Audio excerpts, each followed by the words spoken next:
Salut à tous, aujourd'hui en fait je vais faire une vidéo pour répondre à quelques questions que je reçois assez fréquemment sur Facebook ou sur mon site. Donc en fait j'ai fait une liste des questions par domaine et je vais essayer d'y répondre assez clairement pour que chacun puisse avoir quelques réponses. Donc ça s'adresse éventuellement, et même surtout aux débutants. En fait si vous voulez, les questions je les reçois tellement souvent que je me suis dit je vais faire une vidéo, comme ça je pourrai orienter les personnes dessus quand on me posera la question directement. Donc en fait l'intitulé de la vidéo c'est en gros mettre toutes les chances de son côté pour prendre du muscle. Donc c'est assez simple, hein. En première partie, définir ses objectifs. Donc définir ses objectifs, savoir déjà pourquoi on s'entraîne, à qui on veut ressembler en fait, quels sont les objectifs à long terme, à court terme. Parce qu'en fait, si vous voulez, les gens, souvent, ils ont des images comme Arnold Schwarzenegger, Jean-Claude Van Damme, etc. Ils commencent la muscu en janvier et en août, ils veulent être au top. Donc ça, il faut bien être conscient que c'est pas possible. La musculation, c'est sur du long terme. Il y a plusieurs paramètres à prendre en compte et ainsi de suite. Donc déjà, apprenez à définir vos objectifs. C'est-à-dire, vous préférez être musclé, vous préférez être performant, il faut vraiment réussir à savoir ce que vous voulez avant tout. Si vous préférez faire très très lourd, faire des compétitions de force et tout, il ne va pas falloir vous orienter vers un programme de type bodybuilding ou fitness, etc. Et par contre, à l'inverse, si vous voulez être très très beau esthétiquement, faire ressortir tous vos muscles, là il va falloir vous pencher vers un programme 100% muscu, bodybuilding, du cardio et aussi beaucoup l'alimentation. Donc ça, si vous voulez, il faut bien prendre en compte au début, quand vous allez commencer à mettre en place votre stratégie pour atteindre vos objectifs, il va bien falloir réfléchir à ce à quoi vous voulez ressembler, parce que c'est au début que vous allez mettre en place, si vous voulez, votre planning. Donc déjà, un coup que vous avez réussi à définir vos objectifs, vous allez mettre votre programme en place alimentaire et musculation.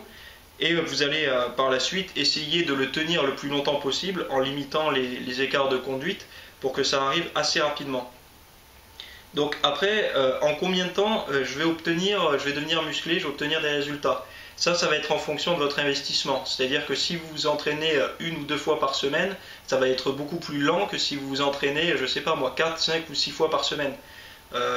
Souvent les gens, comme je disais tout à l'heure, ils ont envie d'être musclés très rapidement, c'est-à-dire ils ont envie de se muscler, de janvier ils commencent la muscu et ils veulent être musclés pour l'été. Donc ça c'est quasiment impossible si vous voulez suivre quelque chose de naturel. Je pense qu'on peut avoir déjà de très bons résultats en 6 mois si on tient une bonne ligne de conduite, si on arrive à s'entraîner régulièrement et qu'on arrive à avoir une alimentation correcte. Mais vous ne pourrez pas, si vous voulez, obtenir 10 ou 15 kg de masse musculaire en 6 mois. Certains qui ont une hygiène de vie très très stricte mettent des années à obtenir un corps visuellement esthétique et assez musclé. C'est pas parce que vous allez vous entraîner selon la méthode machin que vous allez vous muscler plus vite que les autres. Donc déjà, il faut être conscient que ça va prendre du temps. Ça va prendre forcément beaucoup d'investissement et changer beaucoup d'habitudes au niveau de votre alimentation. Donc tout ça, c'est des paramètres à prendre en compte. Vous ne pouvez pas obtenir en 6 mois des résultats que certains ont mis plusieurs années à obtenir. Sinon on verrait des gars musclés et des femmes musclées partout. S'il fallait aussi peu de temps, on en verrait dans tous les coins de rue. Mais visiblement, ce n'est pas le cas. Donc voilà, et après, toujours dans la ligne des objectifs, quelles sont vos sources en fait, d'enseignement, là où vous allez chercher vos informations. Donc en général c'est sur internet ou dans des livres. Il faut bien apprendre à sélectionner ces sites internet où on va chercher des informations et les livres qu'on lit. Parce que forcément si vous lisez toutes les conneries qui se disent sur internet, vous n'allez pas progresser. La preuve c'est que sur internet il n'y en a pas énormément qui réussissent et qui sont très très bien visuellement. Moi si je peux vous renseigner un petit peu, dans le lien de la vidéo sur mon site, je vais vous mettre quelques adresses de sites internet que vous pouvez consulter, qui sont pour moi des grosses sources d'informations. Vous allez en apprendre beaucoup plus qu'ailleurs, et surtout vous allez apprendre des choses qui sont vraies et d'actualité. Donc je mettrai tout ça dans le lien de la vidéo sur mon site internet, donc fitnessmiss.fr, pour pouvoir vous aiguiller un petit peu et apprendre par vous-même les règles de base. Donc voilà. Après, en deuxième partie, je voulais parler de l'entraînement. Donc comment faut-il s'entraîner? C'est une question que je reçois souvent. En premier lieu, je voudrais parler des séries et des répétitions. Parce qu'en fait, il y a une personne, souvent, enfin plusieurs personnes même qui me demandaient exactement, alors comment je dois faire pour prendre de la masse, faire du 5x5, du 10x10, ou même du 13x2, si on va par là. Pour moi, il n'y a pas réellement de stratégie. Déjà, allez à l'entraînement, faites votre entraînement, vous vous basez sur un entraînement que vous aimez bien, quelque chose qui vous plaît. Si vous prenez du plaisir à faire un entraînement, déjà c'est un point fort parce que vous avez la motivation pour aller vous entraîner parce que c'est quelque chose qui vous plaît. Vous allez forcément avoir des résultats vu que vous allez donner toute votre énergie, vous allez vous régaler à vous entraîner. Donc ne cherchez pas à appliquer une méthode parce qu'un tel la suit et que il y a des résultats sur lui. Vous pouvez vous en inspirer et l'adapter à votre sauce. Le but en fait, si vous voulez, c'est que chaque entraînement, il faut qu'il soit entre guillemets productif. Il ne faut pas vous brider à l'entraînement parce que si jamais vous êtes fort et que vous suivez une routine d'entraînement de quelqu'un que vous suivez et que à chaque fin de séance vous vous dites j'aurais pu en faire un petit peu plus, pourquoi tu ne l'as pas fait? Quelque part il faut se poser les bonnes questions. On y va pour s'entraîner, pour se dépasser un petit peu. Si vous vous économisez à chaque séance, ça va pas être très très productif. Donc les séries, les répétitions, pour moi ça veut trop rien dire. Bon, c'est sûr qu'il ne faut pas faire des séries de 50 ou 60 répétitions parce que là vous n'allez pas forcément prendre du muscle.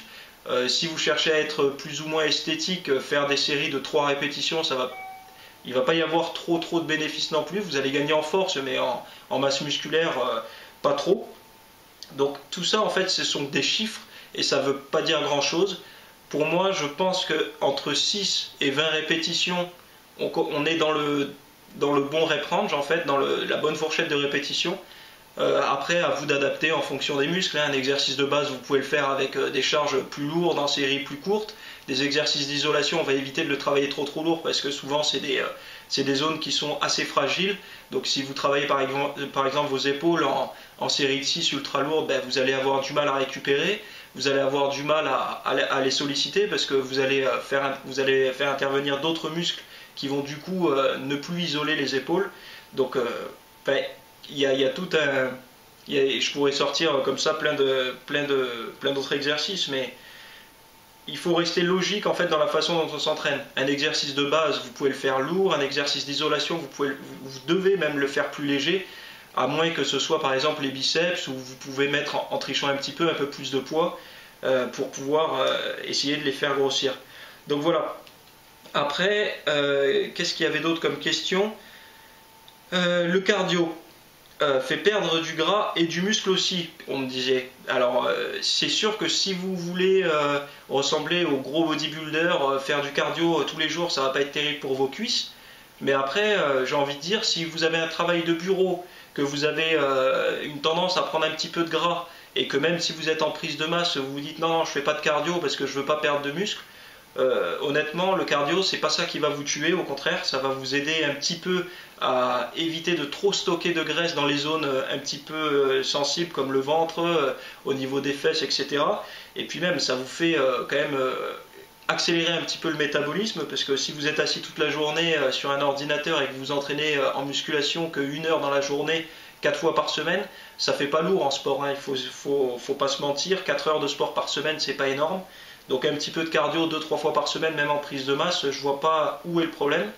Après, si c'est pour sécher, le cardio, c'est quelque chose qui est quand même pas mal. Donc vous pouvez le cardio, après, c'est pas forcément aller courir ou faire du stepper, ça peut être aussi des exercices d'isolation, ça peut être des supersets, des circuits training. Il n'y a pas qu'une seule solution pour faire du cardio.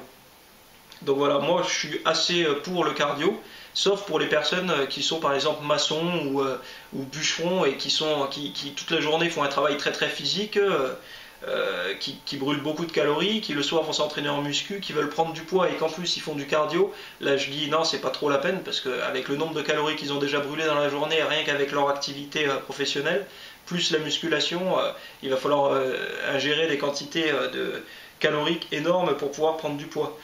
Donc voilà. Après, en troisième partie, je voulais parler de l'alimentation. Donc souvent on me dit bon, ça y est, j'ai commencé un régime, j'ai arrêté les bêtises et puis j'ai arrêté de manger du gras. Déjà, le gras, ça ne devrait pas être la première source d'aliments qu'on élimine. Pour moi, je pense qu'il faut vraiment se concentrer sur les glucides, pas les éliminer, mais vraiment se concentrer sur l'origine des glucides qu'on mange, donc les sucres. Donc les sucres, c'est pas que le sucre de table qu'on met dans le café ou le Snickers ou le Bounty ou quoi ou qu'est-ce. Le sucre, il y a beaucoup de choses. Il y a le pain, les pâtes, les pommes de terre. Il y a tout ce qu'on appelle les féculents, donc le riz, tout ça.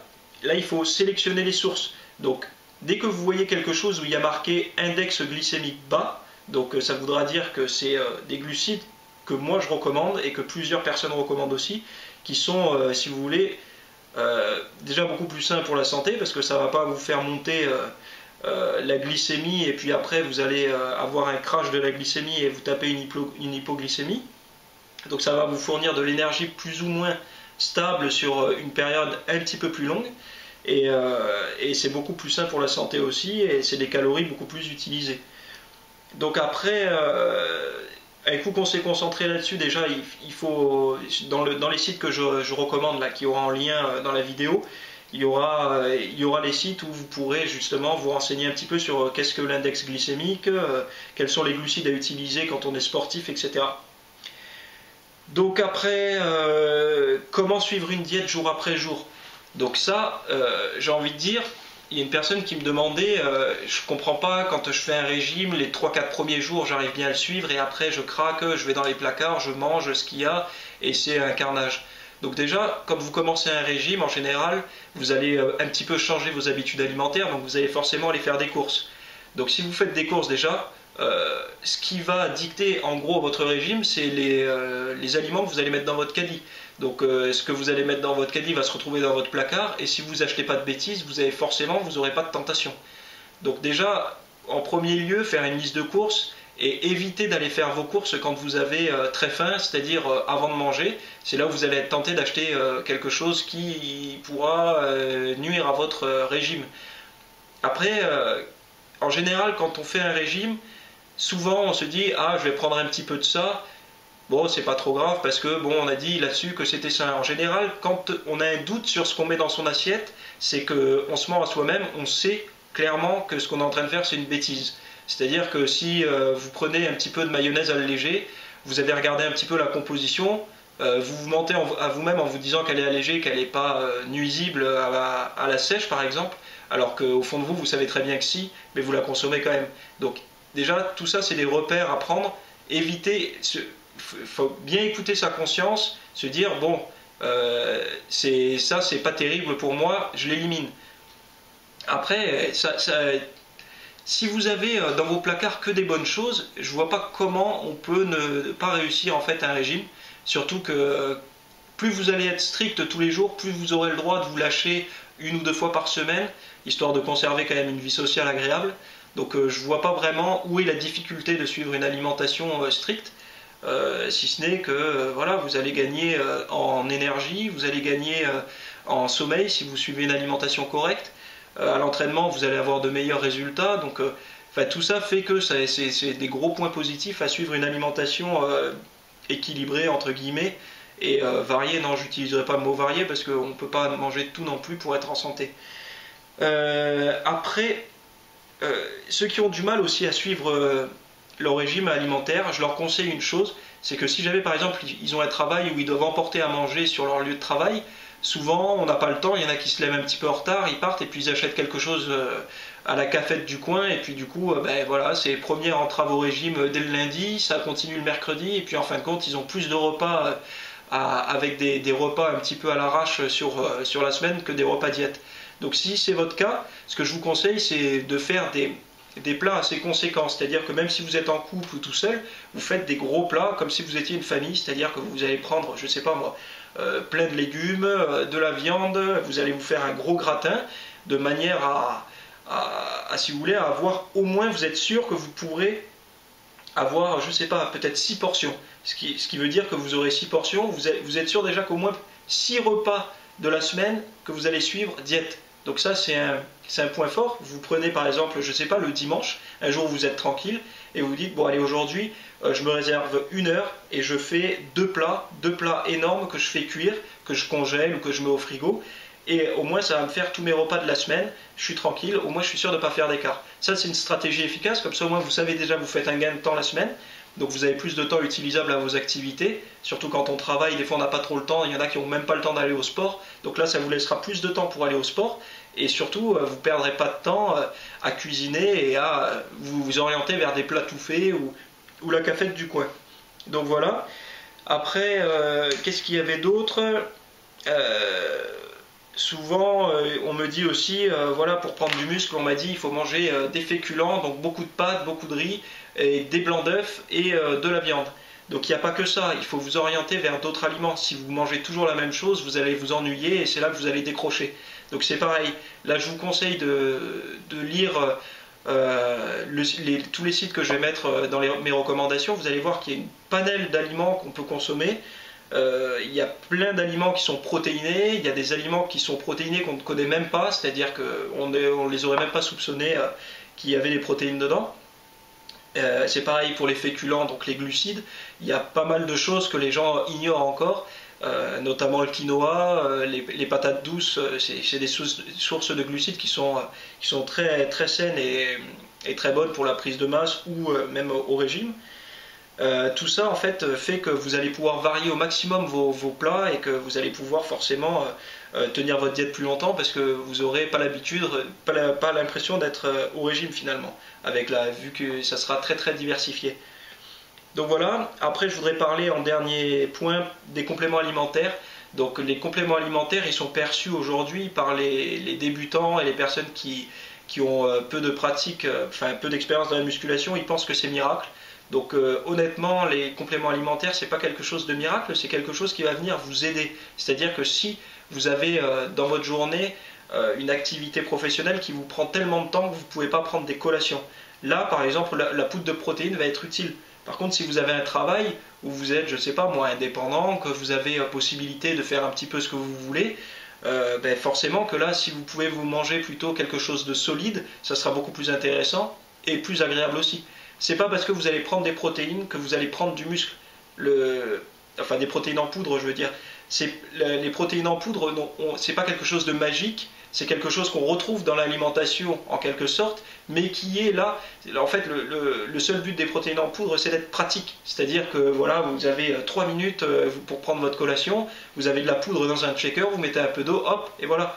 Mais vous aurez mangé, je sais pas moi, quelques œufs, je sais pas, un morceau de poisson, de viande ou autre, ça revient exactement au même et c'est voire un petit peu mieux. Donc moi c'est mon point de vue. Après chacun fait comme il veut, mais c'est comme ça que je vois les compléments alimentaires. Après il y a autre chose. Quand vous êtes un sportif, vous allez créer des carences si vous avez une alimentation qui n'est pas correcte. Donc pour tamponner ça, il y a certains compléments alimentaires qui peuvent être utiles. Donc si vous avez des carences, je ne sais pas, en vitamine D, en acides gras essentiels, en oméga 3 ou autre, là les compléments alimentaires ils peuvent être utiles parce que ça va venir en fait pallier la dégradation que vous avez à cause du sport pour retrouver un équilibre en quelque sorte. Mais c'est toujours pareil, si vous avez une alimentation qui est très très bien structurée, vous aurez besoin que de peu de compléments alimentaires, juste pour équilibrer et vous mettre à niveau. En fait, si vous voulez, c'est pas je mange mal, mais je prends des compléments alimentaires et je suis en santé. C'est pas comme ça que je vois les choses. Moi, c'est je mange extrêmement bien, malgré ça, j'ai quand même quelques petites carences parce que l'alimentation d'aujourd'hui est pas super saine, avec le sodium, le sel qu'on rajoute dans les aliments et tout ça. Malgré même quand on consomme des produits plus ou moins frais, maintenant les méthodes de conservation font que ça dégrade beaucoup les aliments. Donc si déjà vous avez une alimentation hyper stricte, venir rajouter quelques compléments alimentaires, des antioxydants, des vitamines ou des acides gras essentiels va juste équilibrer et faire que votre alimentation sera entre guillemets parfaite. C'est comme ça que je perçois les compléments alimentaires. Après, à quelle heure je dois prendre mes protéines? Ça c'est une question qui revient très souvent. Il n'y a pas d'heure pour prendre les protéines. C'est pas parce que vous allez la prendre à 10h, à 16h ou avant de vous coucher ou quoi ou qu'est-ce qu'il va y avoir un effet de prise de muscle fantastique. Non, En fait, la protéine, comme je disais tout à l'heure, ça vient remplacer un repas solide que vous auriez dû avoir à cette heure-ci. C'est-à-dire que si vous vous entraînez, par exemple, avant et après, une petite prise de protéines et de glucides, par exemple, si ça peut être sous forme solide, c'est très bien, c'est même mieux. Après, si vous n'avez pas le temps ou que voilà, vous vous entraînez dans une demi-heure, vous n'allez pas vous taper 3 œufs avec un peu de quinoa, sinon sous la barre, vous allez vous sentir un petit peu lourd. Là, c'est sûr que la poudre de protéines, c'est le moment de la prendre. Avec, je sais pas, par exemple, un petit peu de glucides, de la poudre d'avoine, etc. Et pareil après l'entraînement. Si après l'entraînement, vous finissez l'entraînement à 20h et que vous mangez à 20h30, ça sert à rien de prendre un shaker de protéines. Mangez votre repas du soir avec les bons aliments, ça sera aussi bien, voire mieux, et ça sera surtout plus agréable. La protéine, encore une fois, les compléments alimentaires et la poudre de protéines, ça vient aider en fait votre quotidien, c'est-à-dire ça vient faciliter. Après, il y a autre chose, il y a les gainers, donc ça c'est pour les personnes qui veulent prendre du poids. Donc je suis pas trop pour, je suis plus pour se créer son propre gainer avec de la poudre d'avoine et de la protéine. Mais bon, chacun fait comme il veut. Les gainers, en fait, le seul avantage que je trouve aux gainers, c'est les personnes qui ont du mal à prendre du poids. Donc c'est des personnes en général qui viennent me voir et qui me disent je comprends pas, je prends pas de poids, le midi je mange des pizzas, le soir je mange des fois fast food et tout et mon poids ne bouge pas. Donc déjà 2 repas avec des calories complètement vides qui ne servent à rien. C'est des personnes en général qui, quand on leur dit vous mangez le matin, ils vous répondent non, j'ai pas faim. Donc là, les gainers, ils deviennent utiles parce que le matin, vous n'avez pas faim, donc vous allez commencer à vous habituer à prendre un gainer. C'est liquide, c'est facile à absorber, ça apporte pas mal de calories. Et à la longue, vous allez pouvoir commencer à intégrer des repas solides à la place de ces gainers, par exemple au petit déjeuner, commencer à prendre un petit déjeuner correct si vous souhaitez prendre du poids. Et par la suite, quand vous allez réussir déjà à avoir 3 repas plus ou moins sains, vous allez pouvoir caler des gainers entre ces repas de manière à augmenter votre total calorique, mais toujours dans la continuité de remplacer par la suite ces gainers, donc ces apports en poudre, par des repas solides.